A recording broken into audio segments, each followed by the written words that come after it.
아침 하나님과 함께 드리는 하늘의 양식 오늘 만나.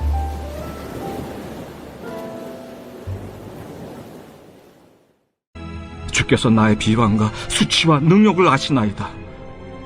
나의 대적자들이 다 주님 앞에 있나이다. 비방이 나의 마음을 상하게 하여 근심이 충만하니 불쌍히 여길 자를 바라나 없고 긍휼히 여길 자를 바라나 찾지 못하였나이다. 그들이 쓸개를 나의 음식물로 주며 목마를 때에는 초를 마시게 하였사오니 그들의 밥상이 올무가 되게 하시며 그들의 평안이 덫이 되게 하소서. 그들의 눈이 어두워 보지 못하게 하시며 그들의 허리가 항상 떨리게 하소서. 주의 분노를 그들의 위에 부으시며 주의 맹렬하신 노가 그들에게 미치게 하소서. 그들의 거처가 황폐하게 하시며 그들의 장막에 사는 자가 없게 하소서. 무릇 그들이 주께서 치신 자를 핍박하며 주께서 상하게 하신 자의 슬픔을 말하여 싸우니 그들의 죄악에 죄악을 더하사 주의 공의에 들어오지 못하게 하소서. 그들을 생명책에서 지우사 의인들과 함께 기록되지 말게 하소서. 오직 나는 가난하고 슬프오니 하나님이여 주의 구원으로 나를 높이소서.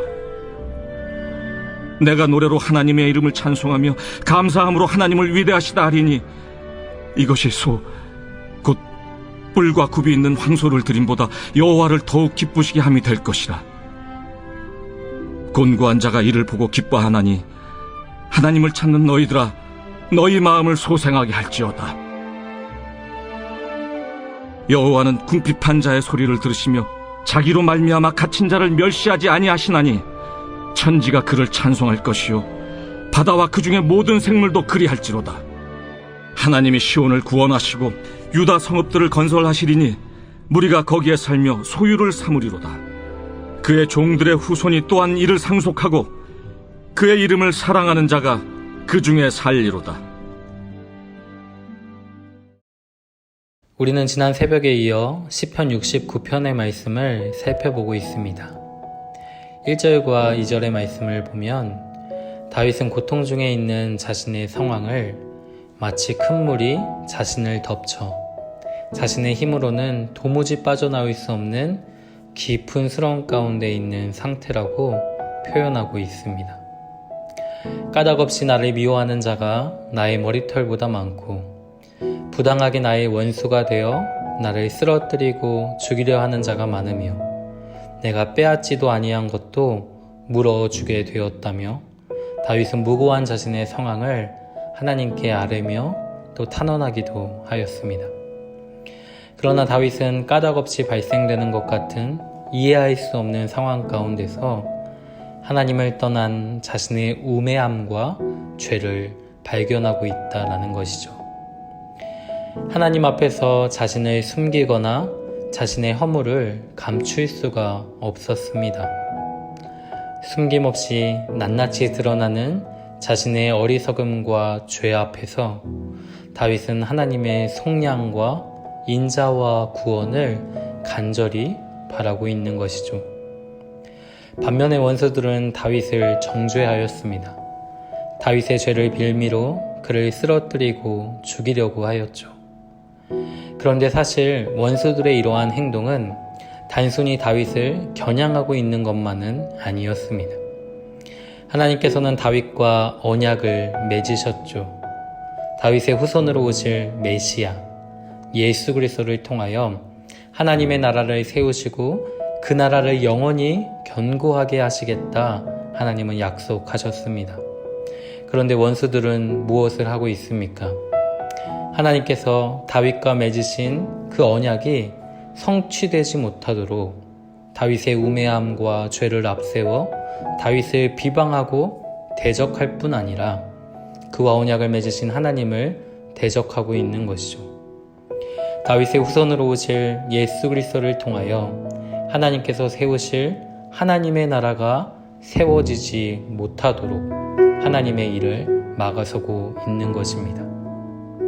그렇기에 다윗은 20절에 무엇이라고 말씀합니까? 이러한 원수들의 비방이 나의 마음을 상하게 하였다라고 말하고 있는 것이죠.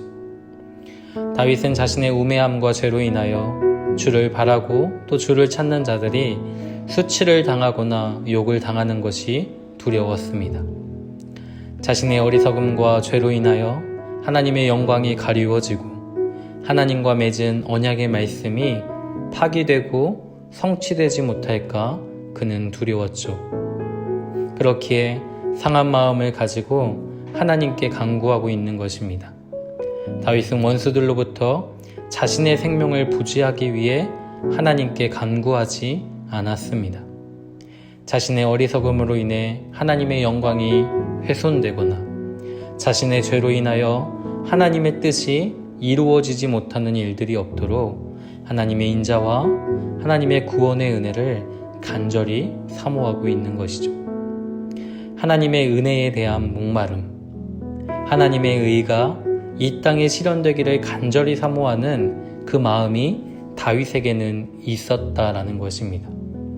그러한 다윗의 마음을 9절에 무엇이라고 표현합니까? 주의 집을 위하는 열성이라고 말씀하고 있죠. 다윗은 분명 하나님께 죄를 지었습니다. 그 죄로 인해 다윗의 집에 칼이 떠나지 않는 고통을 수없이 경험하게 되죠. 그러나 다윗은 하나님의 인자와 구원의 은혜를 바라며 다윗의 후손으로 오실 예수 그리스도를 통하여 하나님의 나라가 이 땅에 세워지기를 간절히 사모하는 그 열성으로 주님 앞에 나아갔다라는 사실입니다. 이것이 중요합니다.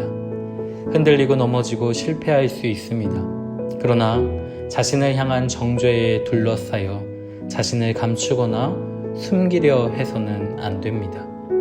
하나님의 말씀을 통해 자신을 겸허히 살필 수 있는 은혜가 임할 수 있도록 기도해야 하는 것이죠. 하나님의 인자하심에 기대어 구원의 은혜가 임하도록 간구해야 합니다. 원수들의 비방과 정죄와 수치를 넘어서 긍휼을 베풀어 주시는 그 하나님을 바라보는 것이 중요하다라는 것이죠. 그러나 성도 여러분, 다윗을 능욕하고 온갖 비방과 수치를 안겨주는 자들의 모습은 어떠합니까? 그들은 주를 위한 열성이 없는 자들이었죠.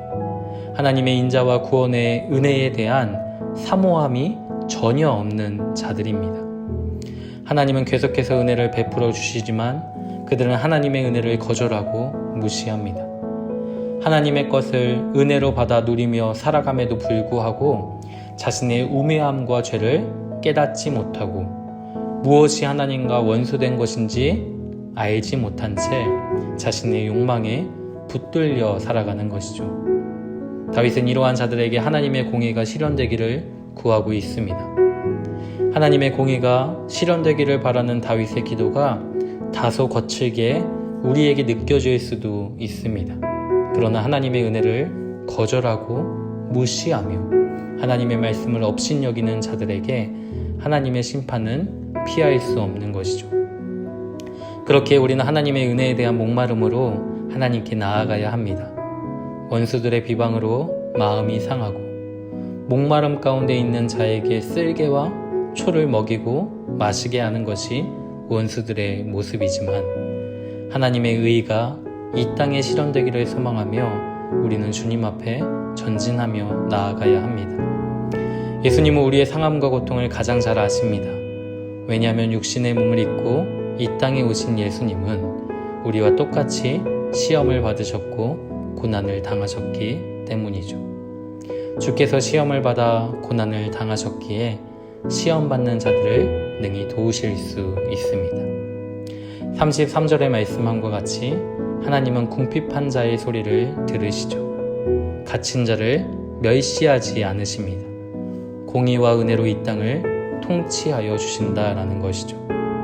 30절과 31절에 기록함과 같이 하나님께서 우리에게 원하시는 것은 황소가 아닙니다. 하나님의 구원과 하나님의 이름을 감사함으로 찬양하는 것을 원하신다라는 것이죠. 사랑하는 성도 여러분, 하나님께서 받으시는 찬송의 삶이 되도록 주를 위한 열성이 우리 안에 회복되기를 이 말씀으로 축원드립니다.